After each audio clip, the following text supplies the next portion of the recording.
Sadness isn't weakness. It's not something that needs to be fixed. It's a signal that something mattered, that you cared, that you invested a part of yourself into someone or something or some dream. And now that piece of you that once cared doesn't know where to go.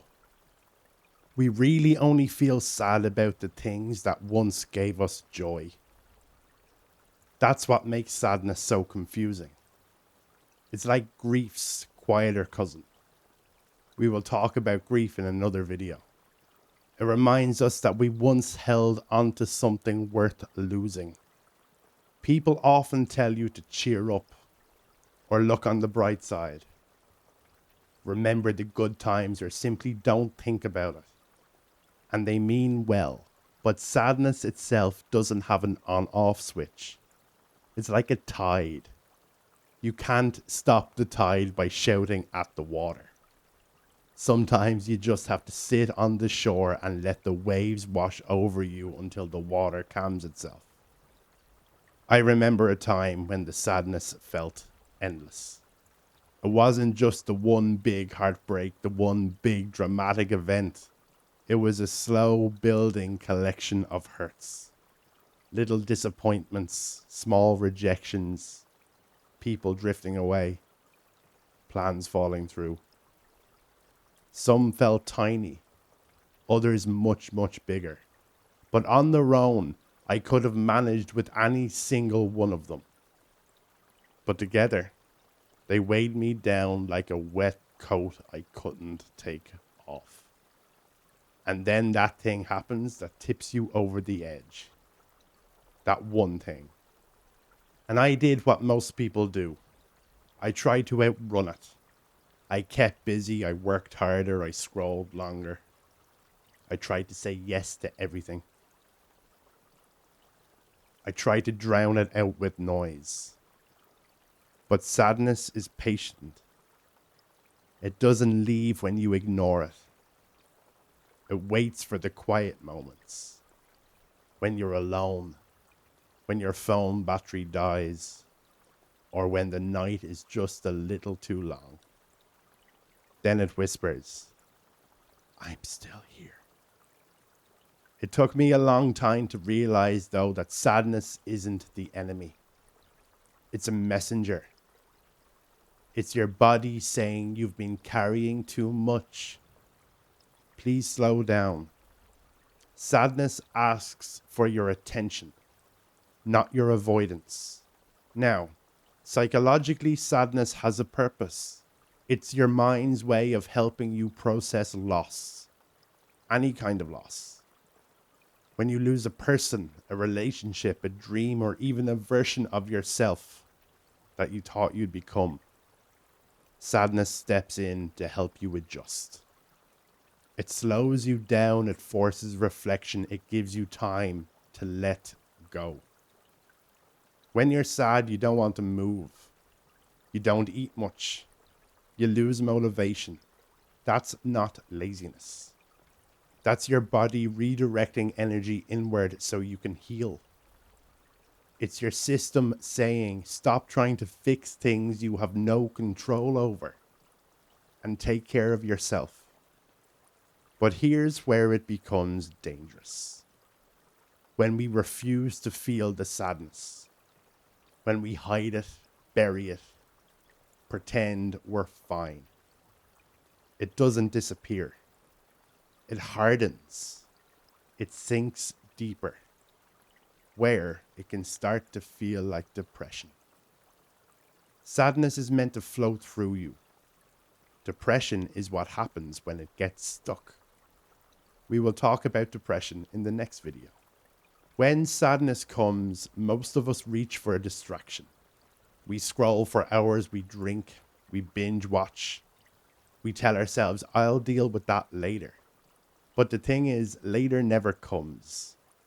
And the longer we delay, the more sadness becomes part of our background noise. Part of who we are. Now, understand that distraction isn't evil. Sometimes you need a break. But coping doesn't mean escaping. It means creating a safe space to feel what you need to feel without drowning in it. Healthy coping can be journaling, just pouring words onto paper with no grammar, no filter. Even drawing pictures. Coping can be talking to a friend even if you don't have the words yet. Or simply letting yourself cry without saying I'm sorry. Unapologetically. Tears are just sadness leaving the body. But it's true. Bang on your favorite depression playlist and let them flow. The songs and the tears. Sadness doesn't want to destroy you. It just wants to be seen. It wants you to acknowledge it and say, yes, I see you and I know you're there. You're here because I lost something important. Something I cared about. Let me tell you a strange truth. Sadness and gratitude can live in the same moment. You can be sad about losing something and grateful that it existed in the first place. Sometimes I think that sadness is just love's shadow, proof that we cared deeply. At least it's nice to know I can still care deeply. There are a few things that have genuinely helped me deal with sadness. Not to erase it, but to learn to move with it. First, name it. When you say, I feel sad, your brain shifts the emotion from the stormy, emotional side of the brain to the rational side. It's called affect labeling. It's naming an emotion, which then engages the prefrontal cortex, and then this area of the brain calms the amygdala, which is your brain's emotional alarm center. The practice involves acknowledging feelings through speaking, writing, or sometimes even just thinking them, which leads to greater emotional regulation, clarity, and resilience. It's simple, but very, very powerful. When you name the feeling, it becomes something you have, not something that has you. Second, learn to ground yourself in the present. It sounds funny, but it's true. Sadness loves to pull us into the past. All the things we wish we could change. All the what ifs. But if that's the place where your mind is, you can't heal or deal with sadness there. The present, here and now, is the only place you can heal. So bring your senses back to here. Feel your feet on the floor. Notice what you can see around you. Notice what you can hear, what you can touch. Take slow, deep breaths and remind yourself, right now, in this moment, I am safe. When you do it right, sometimes you can actually feel the shift in your mind. It's nearly like waking up from a dream. Next, try a breathing technique, box breathing. Breathing techniques work because breathing is one of the gateways between the conscious and your unconscious mind. Breathing is something we do unconsciously, but we can also control it consciously too. So consider it like a line of communication between different parts of your mind. It's cool. Find a comfortable position, sitting or standing. Exhale completely. Inhale slowly through your nose for a count of 4. Hold it for a count of 4. And exhale slowly through your mouth for a count of 4. And then hold your empty lungs for a count of 4. Repeat this cycle. 4, 4, 4, 4. Box breathing. And why this helps, seriously, it redirects focus by concentrating on the steady count of each stage. Inhale, hold, exhale, hold.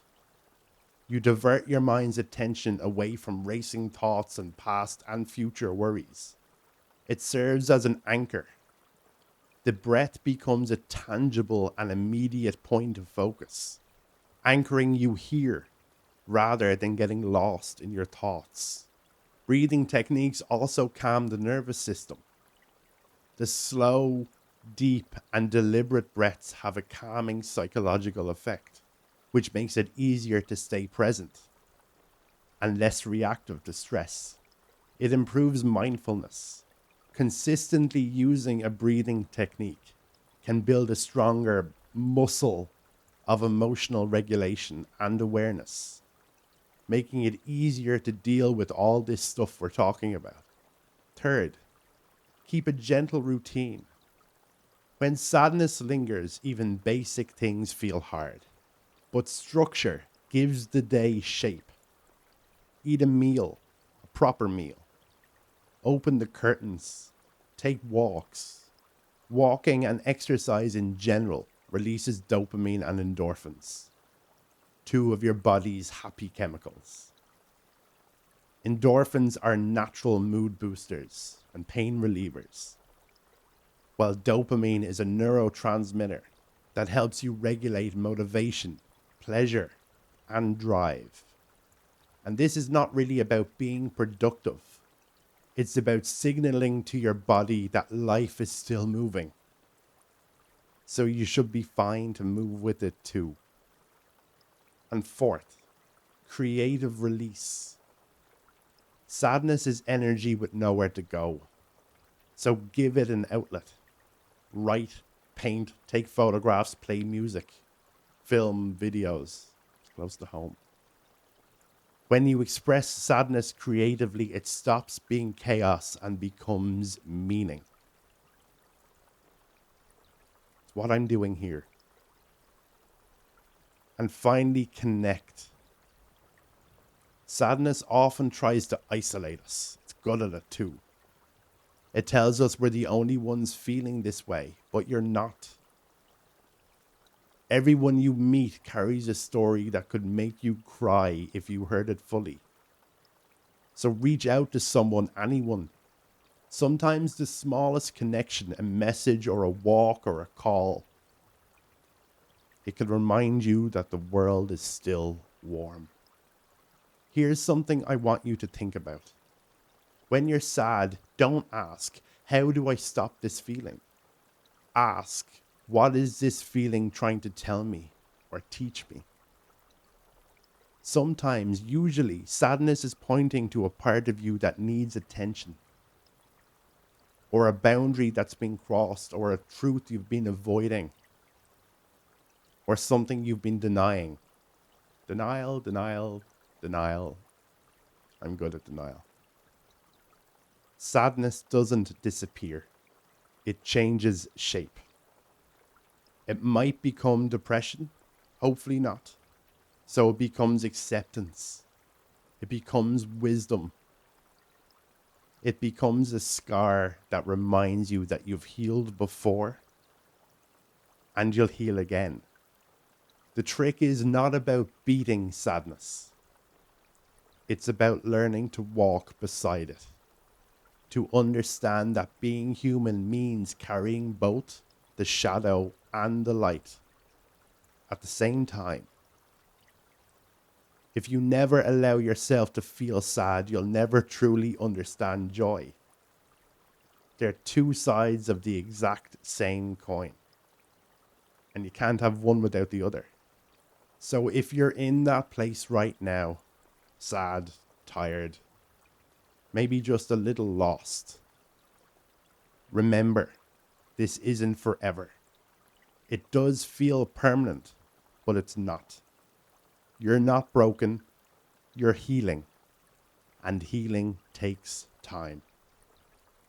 There's a version of you in the future that's smiling again, who's laughing without forcing it, who remembers this chapter and feels proud that they got through it. The fact that you're here watching this video says you're on the way there right now, even if you don't see it. I promise. So be gentle with yourself. Sit with the sadness when it comes. Let it speak. Then, when you're ready, stand up again. Not because you're fixed, but because you're learning to carry it differently. If this spoke to you, share it with someone who might need it. And tell me how you deal with sadness. What helps you get through the heavy days? Because what you don't understand is your story might help someone else feel a little less alone. My name is John. You're welcome to be here, and you're more than welcome to stay here.